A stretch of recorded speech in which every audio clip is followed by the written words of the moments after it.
My name is Lara Green. I am 68 years old. And for the past 2 years, I have lived in a silence so complete it sometimes feels like the world itself has forgotten to breathe. When my husband Thomas died, after 40 years of marriage, I thought I understood what grief would be. Friends had tried to prepare me, telling me that time heals, that faith sustains, that memories comfort, but nothing prepared me for the chair, the one in the corner of our cottage sitting room, the chair that held his presence even more stubbornly than his scent lingered in the wardrobe. Every morning I would pass it, and for a fraction of a second I would expect to see him there, reading the Times with his glasses sliding down his nose, muttering at headlines the way he always did. Instead, there was only absence, a hollowness that shouted louder than any voice. Grief is not a sharp wound. It is a fog that seeps into everything. It lies over the teacups, in the garden gate that creaks, in the cold side of the bed where my hand still reaches at night. Surrey became an island of echoes, each familiar thing sounding slightly wrong without him. Even the birds seemed to sing with less conviction. I wandered the house like a ghost, touching his books, his wool scarf, the small dents his shoes left by the door, as though contact with these relics could stitch him back into my life. My days blurred together, prayer and tears tangled, and I found myself speaking aloud to him in empty rooms. Once, I sat across from that chair and asked, "Are you still here, Thomas?" And for a fleeting heartbeat, I almost believed he was. People came in those early months with casseroles and polite embraces, and then they stopped coming, as though mourning had an expiry date I had failed to observe. They whispered that I should try to live again, that Thomas would want me to. But none of them heard how the clock ticked too loudly in the silence, how the walls seemed to lean closer in sympathy or perhaps mockery. Losing him was not just losing a husband. It was losing the rhythm of my life, the certainty of being loved without condition. The cottage we had chosen together had become both sanctuary and prison, its walls lined with memories that alternately soothed and stabbed. And always there was that empty chair, sentinel of my loneliness, the unspoken reminder that love once lived here, and that its absence would never be filled. Friends meant well, I know they did, but their words fell like stones into the still water of my grief, creating ripples that quickly vanished, leaving the surface unchanged. They told me that Thomas would not want me to live in sorrow, that life was meant to be lived, that perhaps there was still companionship left for me, somewhere beyond the narrow lanes of Surrey. I listened politely, offering weak smiles as they pressed my hands. But inside, I felt hollow, as though they were speaking to a version of me that no longer existed. For 2 years, I had kept my world small, my days mapped out by quiet rituals of survival. Yet one Sunday, I allowed myself to be persuaded into attending the church luncheon. It was an ordinary parish hall with tea served in chipped cups and sandwiches curling at the edges, but to me it felt like entering another world, one filled with chatter and laughter that no longer seemed mine. I stood near the table, arranging cutlery, feeling both present and invisible, until I heard a voice, a low, steady voice that carried warmth, not in its words alone, but in the cadence, like the gentle hum of a familiar hymn. I turned and saw him, Daniel, a man in his early 70s with kind eyes that did not dart away from mine, but held steady, as though he had been waiting. He asked if I minded company, and I realized with a jolt that it had been years since anyone had spoken to me with such quiet interest, not pity, not obligation, but genuine curiosity. We spoke of simple things, the roses blooming late that year, the stubborn rain that ruined the summer fates. And yet beneath those words I felt something stir, something long dormant. It was not romance, not yet, but recognition. The sensation of being seen after years of drifting unseen through rooms and streets and pews. As he spoke, I noticed how the timbre of his voice settled into me, smoothing edges worn sharp by loneliness. For the first time since Thomas's death, I did not feel like a shadow haunting my own life. I walked home from that luncheon lighter, my step almost strange to me, as if grief had loosened its grip just enough to let air back into my lungs. I told myself not to expect too much, that it was just conversation, just kindness. But deep down, I knew something had shifted. A door cracked open to the possibility of warmth once more. Allowing someone new into my life felt like walking barefoot across broken glass, every step cautious, every movement calculated. Because I knew how fragile the ground beneath me had become since Thomas's death. Thomas had been my anchor, the constant rhythm in my days, his love a steady presence that never wavered, never faltered, and never once betrayed me. Ours was not a love of grand gestures or fiery tempests, but one of trust, of small rituals that stitched our lives together, like the way he brewed the first pot of tea each morning, or tucked the blanket around my knees when we sat by the fire in winter. Betrayal was a foreign concept to me, something that lived in novels or whispered scandals, never in the walls of our cottage. So when Daniel appeared, with his gentle conversation and patient eyes, I found myself trembling, not from excitement but from fear. Because to open the door again was to risk shattering what little was left of me. And yet, against the iron weight of grief, he brought laughter in small, surprising bursts. Laughter that startled me when it escaped my lips, as though my body remembered a language I had forgotten. One evening, as we walked along the village green, he told me a story about slipping on wet grass and landing squarely in a patch of nettles, and my laughter rang out so loudly I covered my mouth, ashamed, as if joy itself were a betrayal of Thomas. But Daniel did not mock or press. He simply smiled as though the sound was the most natural thing in the world. It was then I realized that perhaps love after loss did not erase what came before, but added another layer to it, fragile and uncertain, but real all the same. Still, I wrestled with guilt, whispering apologies to Thomas at night, as though he could hear me from beyond, asking his forgiveness for even entertaining the thought of another man's company. But in those moments of guilt, I also felt the faint stirrings of hope, as if Thomas himself might want me to feel life again, not remain entombed in sorrow. With Daniel, I dared, carefully, to imagine a different kind of future, not one that replaced what I had lost, but one that proved my heart, though battered, still had the strength to beat. Daniel began to appear at my door with the ease of someone who had always belonged. His knock gentle, his smile never forced, as though he understood instinctively that my world required careful handling. Sometimes he brought flowers from the village shop, bright carnations or daffodils in spring. And though they were modest, they felt to me like treasures, bursts of colour in a house that had too long been filled with muted tones of grief. Other times, he came empty-handed, but his presence itself was a gift, carrying with it a warmth that seeped into the corners of rooms where silence had once reigned. He complimented my cooking in ways Thomas never did, not because Thomas lacked appreciation, but because his love had been expressed differently, quieter, through the steady act of being. Daniel, however, spoke aloud his admiration, praising my shepherd's pie or the softness of my sponge cakes, and I found myself flustered, both embarrassed and strangely delighted.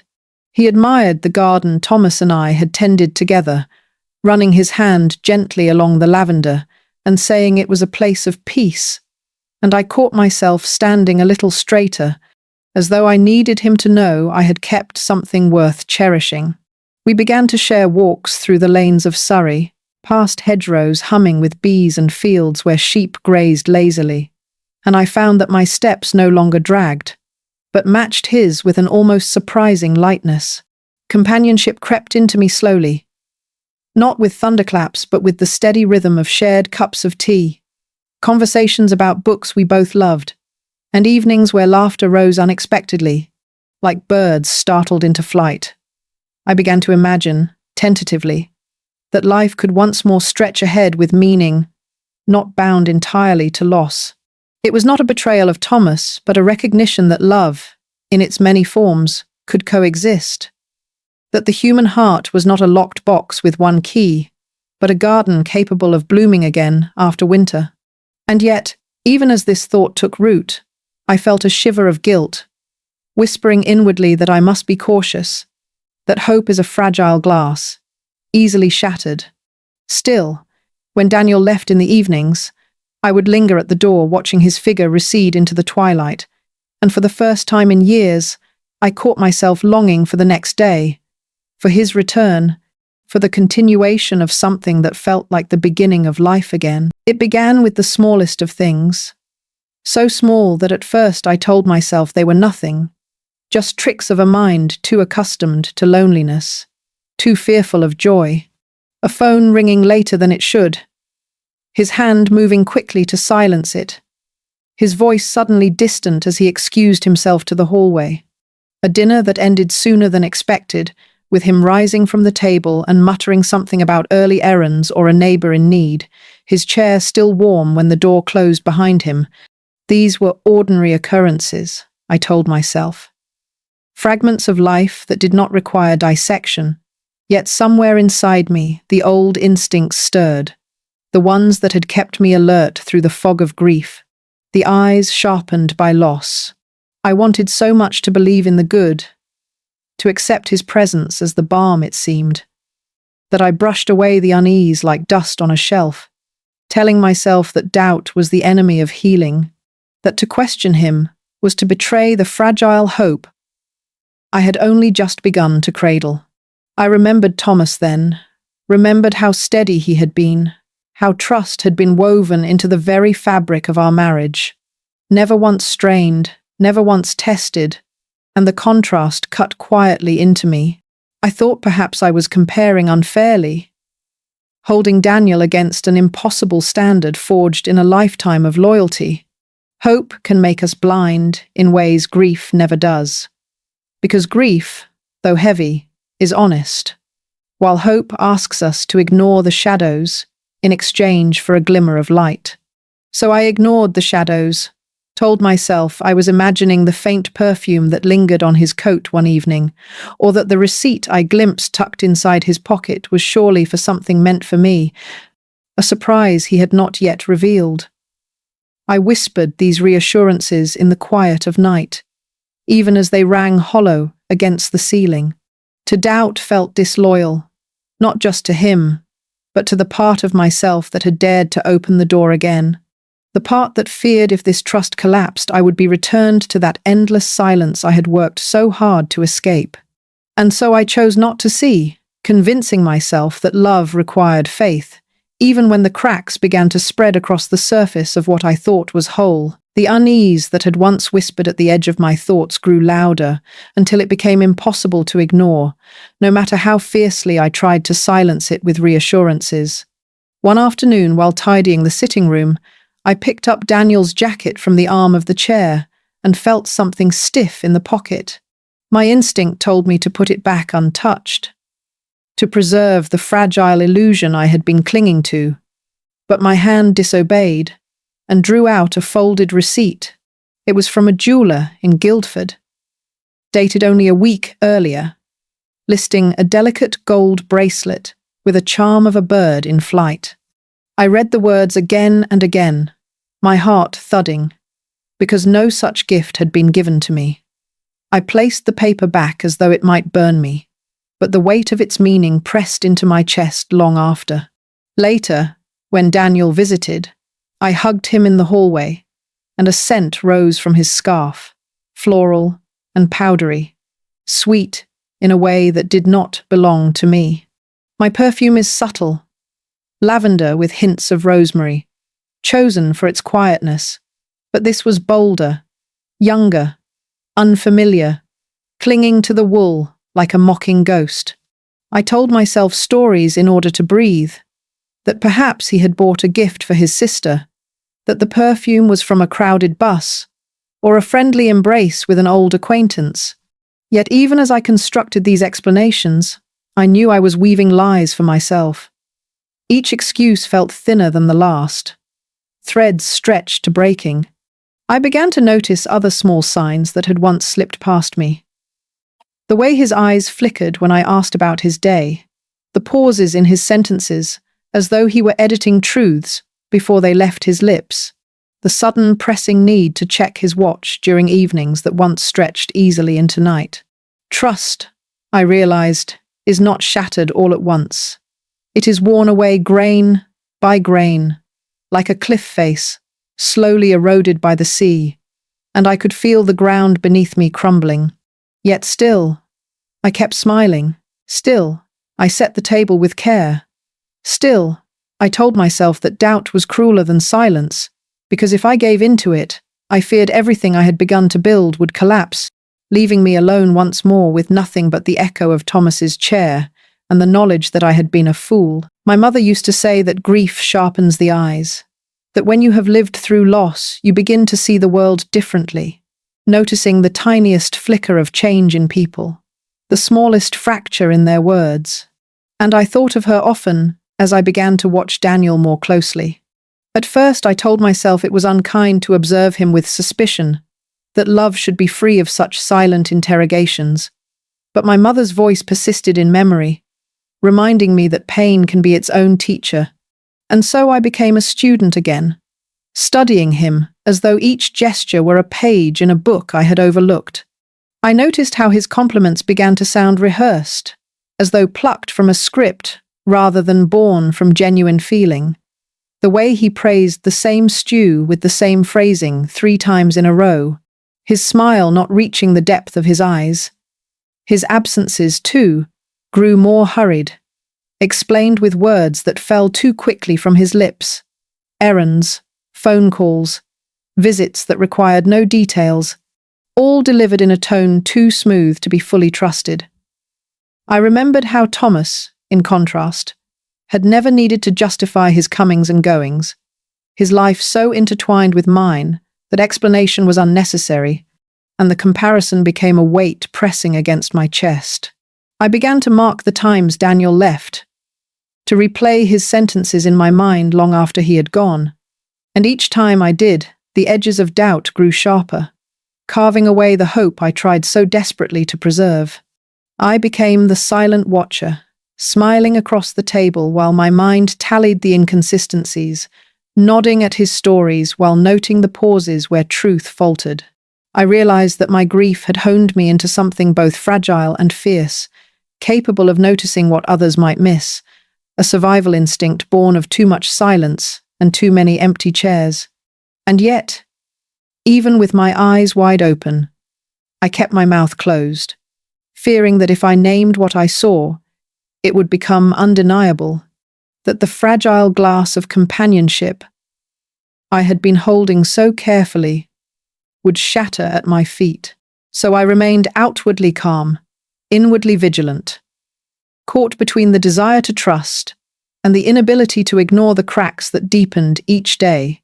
In the story, Daniel was weaving around me. It was on a damp October evening when Daniel told me he would be visiting his sister. His words delivered with that same smoothness I had begun to mistrust. And though I nodded and offered a smile, something deep inside me stirred with a force I could not quiet. After he left, I sat in the kitchen staring at the clock, the hands moving slowly, each tick sounding louder than the last, until the silence of the house became unbearable.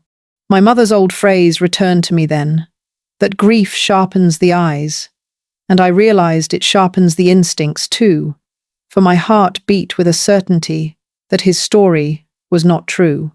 Before I knew it, I had taken my keys and slipped into the driver's seat, my hands trembling on the wheel as though my body already anticipated the truth it did not want to see.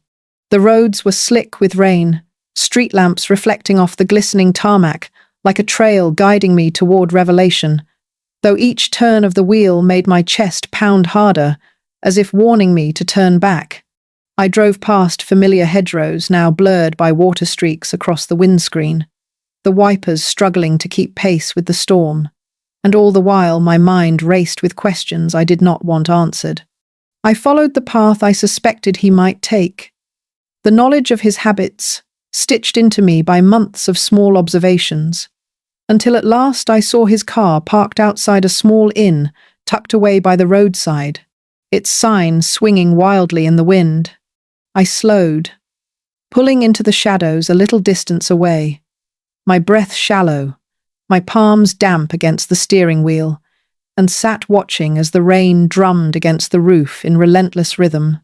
The light from the windows glowed warm, golden, almost mocking, as if the world inside that inn was untouched by the storm raging outside and within me. My chest felt as though it might burst, the pounding echoing through my ears, and yet I could not move, pinned in place by dread and certainty entwined. The woman I had been with Thomas, secure in love, would never have found herself here, but the widow I had become was now both detective and mourner, driving through rain-slicked streets in search of the truth she prayed was not real, yet already knew was waiting. The rain had eased into a steady drizzle by the time I gathered the courage to step out of the car, my umbrella shaking in my hands, as though the storm had moved inside me, instead of overhead, and I stood staring at his vehicle, so unmistakably his, sitting smugly outside the inn. For a long moment I prayed that I might be wrong, that he was inside alone, perhaps truly meeting his sister as he had claimed. But my heart already knew the answer before my eyes confirmed it. I edged closer, the gravel crunching under my shoes far too loudly in the quiet night, and peered toward the frosted window, where golden light spilled out in blurred shapes. The glass was misted from the warmth within, but through a clear patch I saw them, Daniel and a woman much younger than I, seated side by side at a small table. She was laughing, her hand resting lightly on his, as though it had always belonged there, her eyes bright with a joy I remembered once reflecting in my own, when Thomas told me a story meant only for me. Daniel leaned close, his shoulders relaxed in a way they never seemed when he was with me, his smile too wide, too practiced, too free. I felt something inside me tear, sharp and final, as though betrayal itself had reached out and carved a line across my chest. The sight of their hands touching, casual and intimate, seared itself into me more deeply than any words ever could, an image that would not be erased no matter how fiercely I might wish it. I stood there, rooted to the spot, the cold air biting my cheeks, tears stinging before they even fell, my breath fogging the glass as I leaned closer, unable to pull myself away, though every part of me screamed to run. In that moment, I understood the cruelty of hope, how it invites you to believe in second chances, only to shatter them with merciless clarity. The inn, once just a building I might have passed without notice, became a monument to deception, its warm glow mocking the cold truth that I was not enough for him, that perhaps I had never been. I turned back to the car finally, my body heavy, my soul heavier, carrying with me the unbearable weight of what I had seen through that glass. The drive home was a hollow blur, the roads dark and slick with rain, but nothing outside could match the storm raging inside me, a storm that felt colder, sharper, and far more brutal than the tempests of grief I had known before. Grief, I realized, is honest in its cruelty. It lays itself bare in silence and absence. It does not pretend to be anything but loss, and though it weighs heavily, it does not deceive. Betrayal, however, is a liar, a poison disguised as comfort, wrapping itself around you with warm hands, only to drive its knife deeper when you dare to lean into it. I gripped the steering wheel until my knuckles whitened, the wipers slashing back and forth in frantic rhythm. But no sound filled the car, except the echo of my own heart breaking. By the time I reached the cottage, my body felt leaden, as though each step carried the burden of 1,000 unanswered questions and the unbearable clarity of what I had seen through the glass. I entered the sitting room and sat at the table where Daniel had so often joined me, and my eyes fell on the 2 cups I had set out earlier. A small ritual of hope, his still untouched. I stared at them until the room blurred, my tears refusing to fall, as if even my body resisted giving him that offering. How foolish I had been to believe that love could be simple again, that laughter shared over tea and compliments murmured about my garden could be enough to build a future upon. I remembered Thomas then, remembered the steady weight of his hand in mine, the loyalty that never once faltered in 40 years, and I felt ashamed that I had allowed myself to think another man could step into that space with sincerity. Betrayal feels heavier than grief because it mocks you. It makes you complicit in your own undoing, because you chose to believe, you chose to hope, and in that hope, you handed over the very weapon that pierced you. I sat there until the clock struck midnight, the silence roaring around me, the untouched cup gleaming like an accusation, and I knew then that something within me had collapsed for good, leaving only the bitter truth that trust, once broken, weighs more than any grave ever could. When Daniel came to call the next afternoon, carrying a paper bag of scones as though sweetness could soften the truth, I felt an eerie calm settle over me, the kind of calm that comes not from peace but from clarity, when the veil has been torn away and there is no longer any place for illusions to hide. I invited him in, poured the tea, and let him speak of ordinary things, all the while watching his face, studying the lines of it the way I once studied Thomas's handwriting, knowing every flicker carried meaning.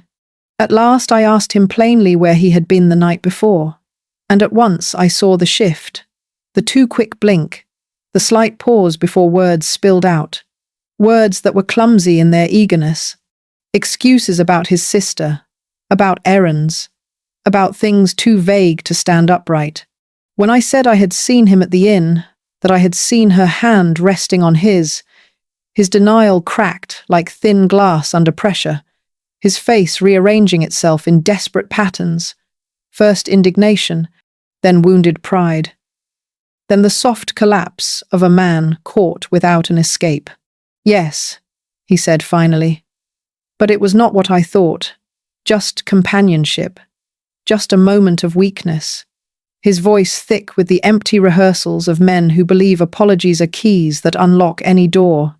I listened, but felt nothing stir inside me. No rage, no sorrow, only the strange stillness of watching a liar unravel before me, the mask sliding away to reveal not a monster, but a pitiful man, smaller than I had ever imagined him to be. His excuses fell over themselves, piling up like cards in a crumbling house, and I sipped my tea as though I had all the time in the world, letting him flounder in the web of his own making. The shallow apologies that followed, promises that he never meant to hurt me, rang as hollow as church bells in an empty square, sound without substance, echo without faith. I realized then that betrayal had already done its worst, and that nothing he could say would touch me further, for the wound had closed into scar tissue overnight, leaving me free from his grip.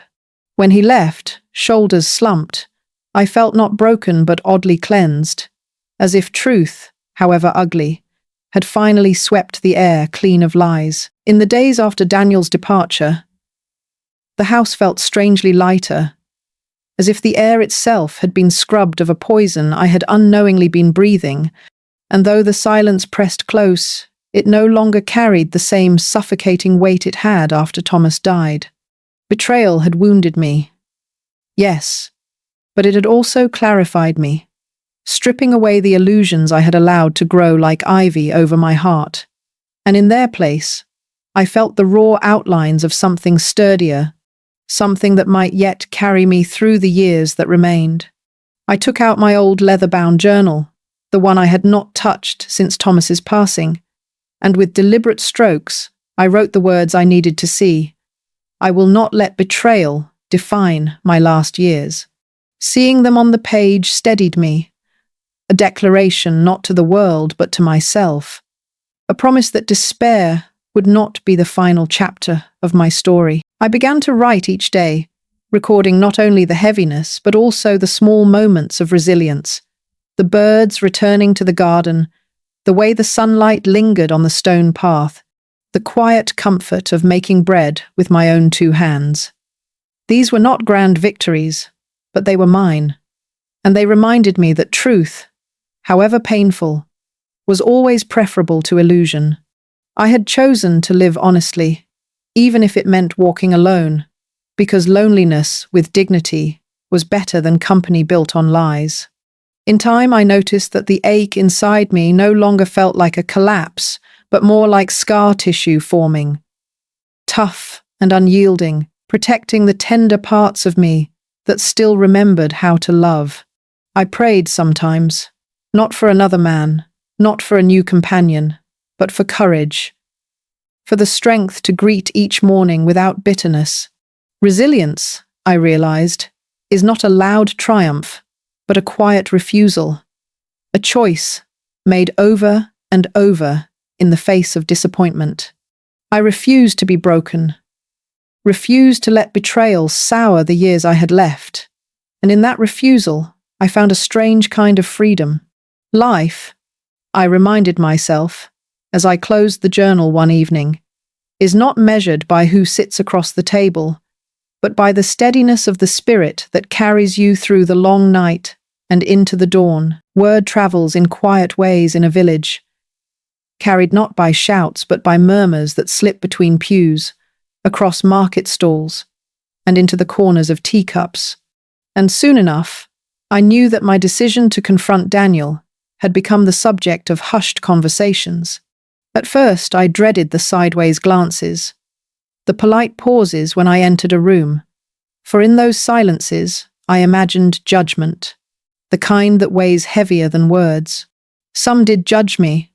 I could see it in the pursed lips of certain church ladies who whispered that I should have kept my troubles private, that at my age dignity required discretion, not public. Unraveling, but just as sharp as those stares were the quiet confidences that began to find me. Women who lowered their voices and leaned close, telling me of betrayals hidden for decades, of husbands who wandered, of promises broken behind closed doors. I was startled by how many stories surfaced, each one carrying the same bruise of secrecy, and I realized that silence had never been a shield for the betrayed. It had only ever been armor for the deceivers. The more I listened, the more I understood how silence keeps women locked in shame, while liars walk freely, their reputations polished by the very secrecy that should condemn them. A neighbor confided that she had once followed her own husband to discover he had another family in a nearby town, and yet she told no one, too afraid of disgrace. Another woman whispered that her brother-in-law had fathered a child outside his marriage, a truth buried so deeply that only she carried the weight. Each revelation cut me with sorrow but also steeled me with conviction, for I saw that my pain was part of something larger, a web of betrayals woven across years, hidden by silence that allowed the deceivers to thrive. I began to feel less alone, less like a foolish old widow who had been duped, and more like a woman standing in a long line of others who had been wronged and told to swallow it quietly. In their voices I found both grief and solidarity, a strange kinship that reminded me I was not the first and would not be the last. And so I held my head higher, resolved that my choice to speak would remain firm, because truth may sting, but silence corrodes. And I had lived too long to be corroded by lies, I reclaimed my days slowly. Not with grand declarations, but with small acts of defiance against the despair that had tried to settle in me. And one morning I found myself boarding a train to Cornwall with only a small case, determined to see the sea again.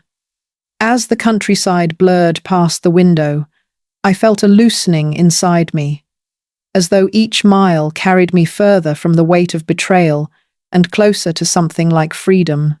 When I arrived, the salt air rushed against my face, brisk and unyielding, and I stood on the cliffs overlooking the restless water, feeling its power echo through me. The sea did not ask who I was or what I had suffered.